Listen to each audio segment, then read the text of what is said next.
Hello everyone, my name is Brandon. I wanted to show a project I've been working on to implement AI Flappy Bird using the NEAT algorithm, which is the neural evolution of augmenting topologies. Fancy words for if you've ever heard of Charles Darwin and his theory of evolution, we wrote a code to do a simpler version of that. The full NEAT algorithm is something I have not seen implemented for Flappy Bird in any other people's code I could find.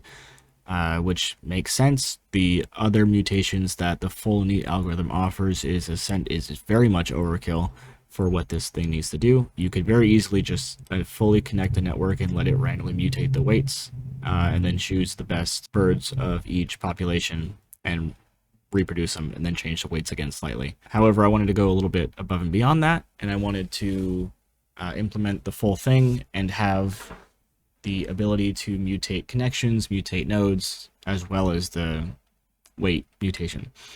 And I'm glad I did, because I found a perfect example you can see here.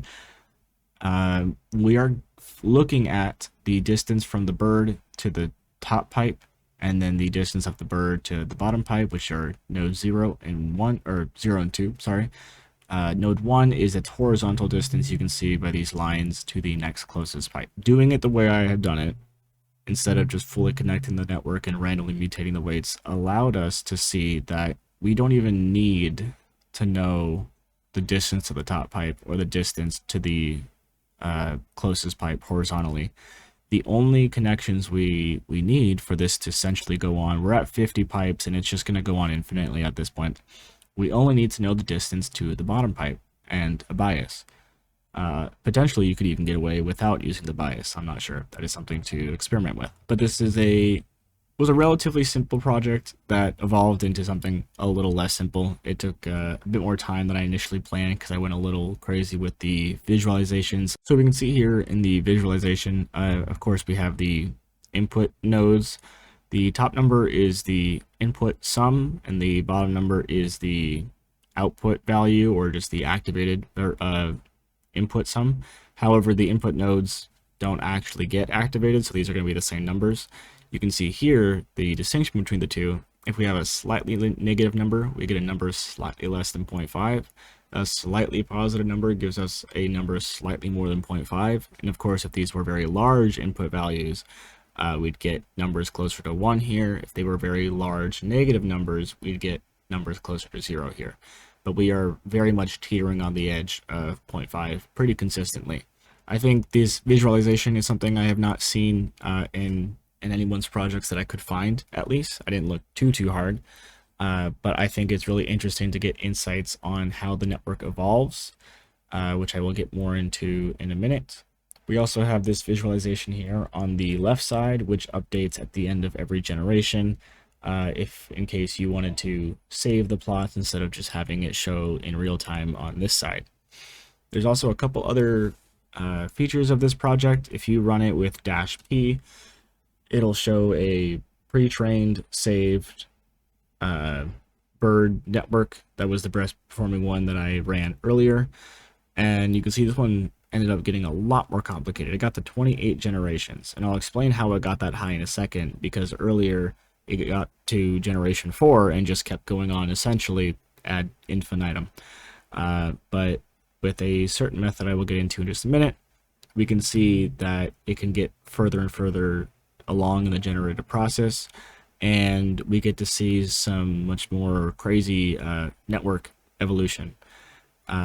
I think one interesting about this algorithm is it does try to find the most efficient solution. As I was just showing, there was only 2 nodes connected to the output node, and it was working just fine.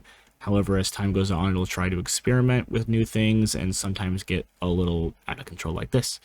There's only 3 nodes actually connected to the output node, but we did evolve a connection here to 6, which is anything in the middle is a hidden node, but it doesn't actually go anywhere.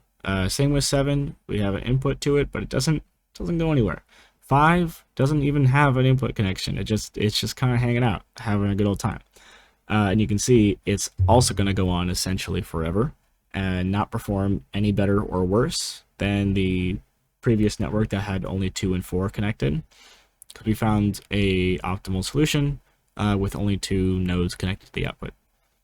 So how did we get to 28 generations if at 4 generations it just went on forever? So if you run this file with -g and give it a number, I'll give it something a little smaller, like say 10. -g is the argument for goal pipes. How many pipes is the bird gonna have to go through before we just say, all right, kill them all, it's essentially gonna go on forever, let's repopulate. And we'll see here soon that one of the main benefits of this is that we get to bring up the average fitness, because we're on, again, Gen 4, and this guy could essentially go on forever. But we just have one little bird, and I don't think that's super interesting or insightful onto how neural networks learn and evolve specifically this algorithm. So you can see here, we got to 10 pipes passed, you can see at the bottom, and we had the best fitness with passing 10 pipes was 2777. The average was only a 72, however. So now we have, I think that's 4, 5, 6 maybe, I can't even tell, birds alive that at this point could essentially go on forever. And then next generation, we're going to get even more birds that could essentially go on forever. So with this method, you can see here the average fitness went up from 72 to 315, essentially almost quintupling, at least quadrupling. And having this method will allow us to increase the average fitness overall. And also before, you can see this is we're on Gen 6, so this one's showing the previous best networks. You can see here only 3 connections are made. But now you can see here, well, in the previous generation, there were 4 connections, and now we have a mutated hidden node that could potentially evolve into something if we let this go on forever.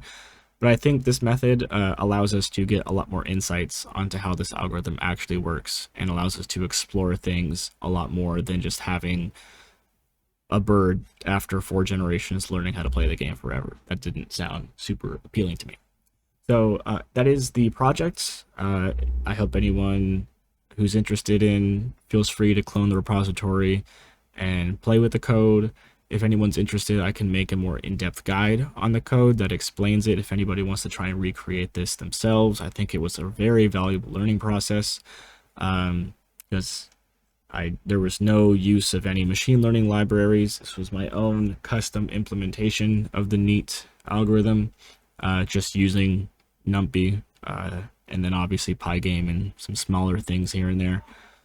So I think it is a valuable tool for anyone that is interested in machine learning and data science to try and implement something like this on their own. So I will go more in depth on the code and explain things or answer any questions anyone has.